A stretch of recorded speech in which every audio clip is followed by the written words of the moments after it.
India Pakistan سے کرنا نہیں آتا.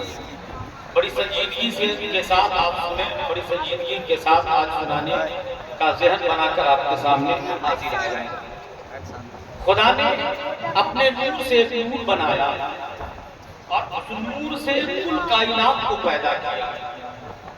پھر حضرت آدم علیہ نبینا علیہ الصلوۃ والتسلیم کو اس روئے زمین پر رب نے مبعوث فرمایا اور ان سے نسل انسانی کا آغاز ہوا. بہت غور سے سنیے گا چند باتیں. حضرت آدم علیہ نبینا علیہ الصلوۃ والتسلیم سے نسل انسانی کا آغاز ہوا اور پھر سینکڑوں ہزاروں میں ان کی اولادیں ہوئے زمین پر پھیل گئی. حضرت آدم علیہ الصلوۃ والتسلیم کا جب آخری وقت آیا تو اپنے بیٹے حضرت شیث علیہ السلام کو حضرت آدم علیہ الصلوۃ والتسلیم اپنے پاس بلاتے ہیں اور انہیں وصیت کرتے ہیں. اور پھر کچھ دنوں کے بعد حضرت آدم علیہ الصلوۃ والتسلیم کا وصال ہو جاتا ہے. اس کے بعد یہ سلسلہ دراز ہوا. انبیاء کرام اس دنیا میں مبعوث ہوتے رہے، دنیا میں آتے رہے، قوم کو رشد و ہدایت کا پیغام سناتے رہے. چونکہ اللہ اپنے پیغمبر رسول نبی کو اس لیے اس روئے زمین پر بھیجا کہ اللہ کے وہ بندے جو اس روئے زمین پر آئے اور خداوند قدوس کی وحدانیت کا انکار کرنے لگے، خداوند قدوس کی نافرمانی کرنے لگے، بے راہ روی لوگوں نے اختیار کیا، تو اللہ تبارک و تعالی نے اس بندے کو رشد و ہدایت کی راہ پر گامزن کرنے کے لیے رسول، پیغمبر اور نبی بھیجے. اس طرح سے انبیاء کرام آتے رہے، لوگوں کو رشد و ہدایت کی راہ بتاتے رہے، حتیٰ کہ کم و بیش 1 لاکھ یا 2 لاکھ 24,000 انبیاء کرام اس روئے زمین پر تشریف لے آئے. ہم سب کے آقا 12 ربیع الاول کو دشمبہ کے دن سیدہ آمنہ کی گود میں تشریف لاتے ہیں، کائنات کو رشد و ہدایت کی راہ بتاتے ہیں، لوگوں کو خداوند قدوس کی وحدانیت کے تعلق سے بتاتے ہیں، اپنی رسالت کے حوالے سے بتاتے ہیں. لوگوں کو وہ لوگ جو بت کی پوجا کیا کرتے، وہ لوگ جو شرک و بدعت میں پھنسے تھے، مصطفیٰ جان رحمت نے ان لوگوں کو صراط مستقیم کا راستہ دکھایا. حتیٰ کہ پیغمبر اعظم صلی اللہ تعالی علیہ وآلہ وسلم کی 63 سالہ زندگی مکمل ہو گئی. پیغمبر اعظم صلی اللہ تعالی علیہ وسلم ظاہری اعتبار سے پردہ فرما گئے، لیکن حضرات اس پردہ فرمانے کو بھی کچھ لوگوں نے الگ طریقے سے سوچا، کچھ لوگ کنفیوز ہو گئے. لیکن ان لوگوں کے ذہن و فکر کو کشادہ کرنے کے لیے اعلیٰ حضرت عظیم البرکت مجدد دین و ملت الشاہ امام احمد رضا خان فاضل بریلوی علیہ رحمت و رضوان فرماتے ہیں، تو زندہ ہے واللہ، تو زندہ ہے واللہ، تو زندہ ہے واللہ، تو زندہ ہے واللہ، میری چشم عالم سے چھپ جانے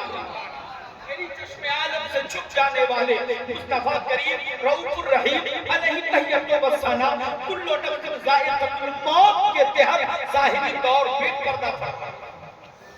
اب جب نبی آخر الزماں کے بعد کوئی نبی اس روئے زمین پر مبعوث نہیں ہونے والا، کوئی پیغمبر دنیا میں نہیں آنے والا، اب اسی رسول کو اللہ وحدہ لا شریک اس روئے زمین پر مبعوث نہیں فرمائے گا. اس لیے کہ محمد عربی صلی اللہ علیہ وسلم کو اللہ وحدہ لا شریک نے خاتم النبیین بنا کر اس خاکدان گیتی پر مبعوث کیا تھا. جب مصطفیٰ جان رحمت بظاہر پردہ فرما گئے، اب رسول نہیں آنے والے، اب نبی نہیں آنے والے، اب پیغمبر نہیں آنے والے، اب کوئی نہیں آئے گا. سوال کھڑا ہوتا ہے کہ حضرت حضرت آدم کے بعد سے لے کر ولادت مصطفیٰ تک لوگ دنیا میں رشد و ہدایت کی راہ سے بھٹکتے رہے، صراط مستقیم کی راہ سے بھٹکتے رہے، خدا بند قدوس کی نافرمانی کرتے رہے، لیکن کیا جب مصطفیٰ جان رحمت کو پروردگار عالم نے خاتم النبیین بنا کر اس خاکدان گیتی پر مبعوث کیا، اب کوئی رسول نہیں آنے والا، اب کوئی پیغمبر نہیں آنے والا، اب کوئی پیغمبر اور رسول نبی نہیں آنے والے، تو کیا اب بندے صراط مستقیم کے راستے سے نہیں بھٹکیں گے؟ کیا اب بندے صراط مستقیم کے راستے سے الگ نہیں ہوں گے؟ کیا اب بندے غلط راہوں کو اختیار نہیں کریں گے؟ کیا اب بندے خدا بند قدوس کی نافرمانی نہیں کریں گے؟ خدا کی قسم ممبر نار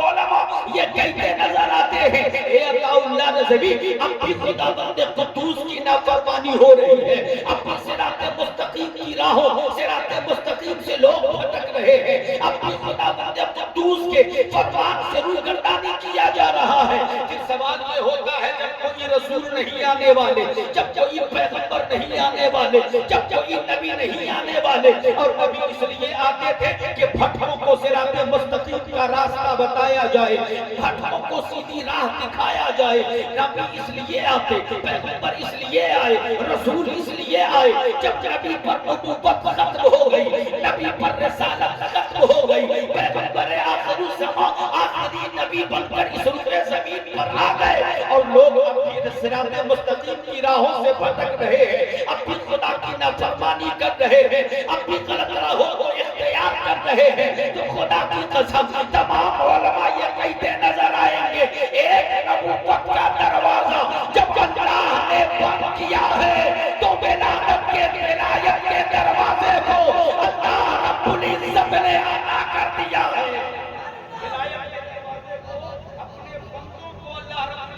عطا کر دیا، بول دیا۔ اب ذرا یہاں پر آ کر کے ایک بات عرض کیے دیتا ہوں، میں نے خطبہ کے بعد جو آیت کریمہ پڑھی تھی، حضرات اولیاء الا المتقون، اولیاء اللہ متقی ہی ہوا کرتے ہیں۔ حضرات ہر کوئی اللہ کا ولی نہیں ہوتا، ہر کوئی اللہ کا ولی نہیں ہوتا، بات پڑھا لینے سے کوئی ولی نہیں بنتا، 10 انگلیوں میں انگوٹھی پہن لینے سے کوئی ولی نہیں ہوتا۔ ولایت کسے کہتے ہیں؟ یہ دو جملوں میں سمجھانے کی کوشش کرتا ہوں، اللہ کرے کہ میں سمجھا سکوں اور آپ سمجھیں۔ سبحان اللہ۔ دو جملوں میں سمجھئے، حضرت علی کی ولادت، حضرت علی کی ولادت خانہ کعبہ، اور جب حضرت علی کو گود میں حضرت علی کو گود میں لیا گیا، آنکھیں ماں کی گود میں نہیں کھول رہے، آنکھیں بابا کی گود میں نہیں کھول رہے،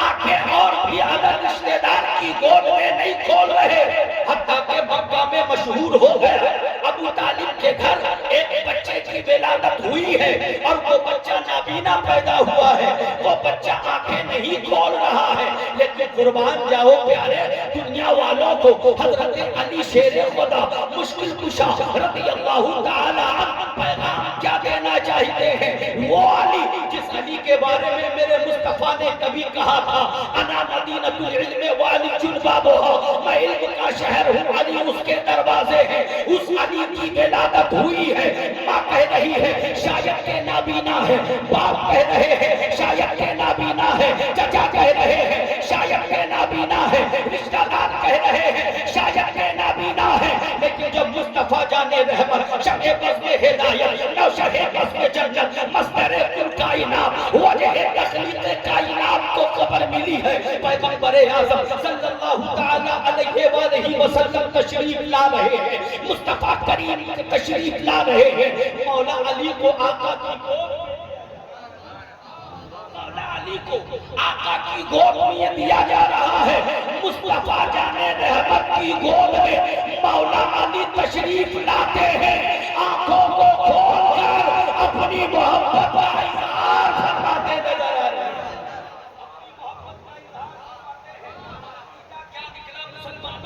نتیجہ یہ نکلا ہے کہ علی کو جو تمام ولیوں کے سردار مولا علی فرما رہے ہیں کہ جب میری ولادت ہوئی میں نے کسی کی صورت پہلے نہ دیکھی، باپ کی صورت نہیں دیکھی، ماں کی صورت نہیں دیکھی، رشتہ دار کی صورت نہیں دیکھی، ادھر اور خاندان والوں کی صورت نہیں دیکھی، پہلے ہم نے کسی کی صورت دیکھی ہے تو اس صورت کو بددعا کہا جاتا ہے، ان آنکھوں کو مازاغل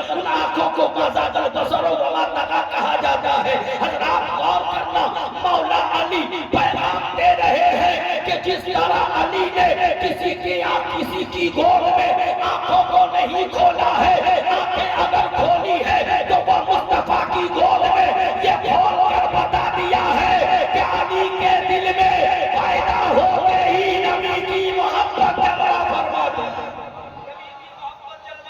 تھی۔ گویا کہ مولا علی یہ بتا رہے ہیں کہ ولایت سب پر وہی فائز ہوگا جو نبی کی سنتوں کا امین نظر آئے گا۔ ولایت کی منزل پر وہی فائز ہوگا جو مصطفیٰ جان رحمت کی سنتوں کا امین نظر آئے گا۔ نظر نہیں آتی صاحب، اور کہتے ہم اللہ کے ولی، کہتے اللہ کے ولی ہیں۔ آؤ ذرا مظفر پور کی سرزمین پر چلے صاحب اور ذرا دیکھیں دادا تیغ علی شاہ رحمت اللہ تعالی علیہ، تو مظفر پور کی سرزمین ہے۔ دادا تیغ علی شاہ رحمت اللہ تعالی علیہ اپنے خانقاہ میں تشریف بڑی پیار سے سننا، اسی مظفر پور میں،